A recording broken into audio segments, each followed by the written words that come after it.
Darknet മയക്കുമരുന്ന് കേസിൽ കെറ്റാമലോൺ ശൃംഖലയുമായി resort ഉടമയ്ക്കും ഭാര്യയ്ക്കും നേരിട്ട് ബന്ധം. കെറ്റാമലോൺ വഴിയുള്ള ലഹരി ഇടപാടിലൂടെ വാങ്ങിയ പാഞ്ചാലിമേട്ടിലെ സൺസെറ്റ് വാലി എന്ന റിസോർട്ട് NCB കണ്ടുകെട്ടും. ഡാർക്ക്നെറ്റ് ഇടപാടിലൂടെ UK-യിൽ നിന്നെത്തിച്ച ലഹരിയാണ് ഡിയോൾ ഓസ്ട്രേലിയയിലേക്ക് കടത്തിയിരുന്നതെന്നും അന്വേഷണ സംഘം കണ്ടെത്തിയിട്ടുണ്ട്. 2023 ഓസ്ട്രേലിയയിലേക്ക് കടത്താൻ ശ്രമിച്ച ലഹരി പാഴ്സൽ പിടികൂടിയതുമായി ബന്ധപ്പെട്ട കേസിലാണ് പാഞ്ചാലിമേട്ടിലെ റിസോർട്ട് ഉടമ ഡിയോളിനെയും ഭാര്യ അഞ്ജുവിനെയും NCB അറസ്റ്റ് ചെയ്തത്. പിന്നാലെ നടത്തിയ അന്വേഷണത്തിലാണ് ഇരുവർക്കും കെറ്റാമലോൺ എന്ന ഡാർക്ക്നെറ്റ് ശൃംഖലയുമായി നേരിട്ട് ബന്ധമുണ്ടെന്ന കണ്ടെത്തൽ. എഡിസണും ഡിയോളും കോളേജിൽ ഒരുമിച്ച് പഠിച്ചവരാണ്. പിന്നീട് ജോലി ചെയ്യുന്ന സമയം മുതൽ തന്നെ കെറ്റാമലോൺ എന്ന ശൃംഖലയെ സംബന്ധിച്ച് ഇരുവരും ചർച്ചകൾ നടത്തിയിരുന്നു.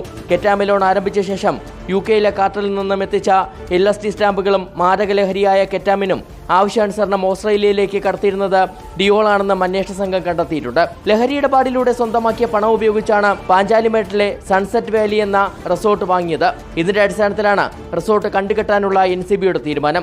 ആവശ്യക്കാർക്ക് എഡിസൺ അയച്ച ലഹരി പാഴ്സലുകൾ ചെന്നൈ, ഹൈദരാബാദ് എന്നിവിടങ്ങളിൽ നിന്നും പിടിച്ചെടുത്തിട്ടുണ്ട്.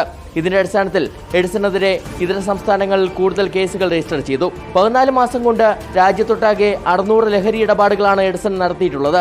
ഇതിൽ നിന്ന് ലഭിച്ച പണം എന്തിനൊക്കെ വേണ്ടിയാണ് ഉപയോഗപ്പെടുത്തിയതെന്ന കാര്യത്തിൽ ദുരൂഹത നിലനിൽക്കുകയാണ്. ഇക്കാര്യത്തിൽ വ്യക്തത വരുത്താനാണ് എഡിസണെയും അരുൺ തോമസിനെയും ഡിയോളിനെയും വീണ്ടും കസ്റ്റഡിയിൽ വാങ്ങി ചോദ്യം ചെയ്യാനുള്ള തീരുമാനം. കസ്റ്റഡി അപേക്ഷ NCB ഉടൻ കോടതിയിൽ സമർപ്പിക്കും. റിപ്പോർട്ടർ, കൊച്ചി.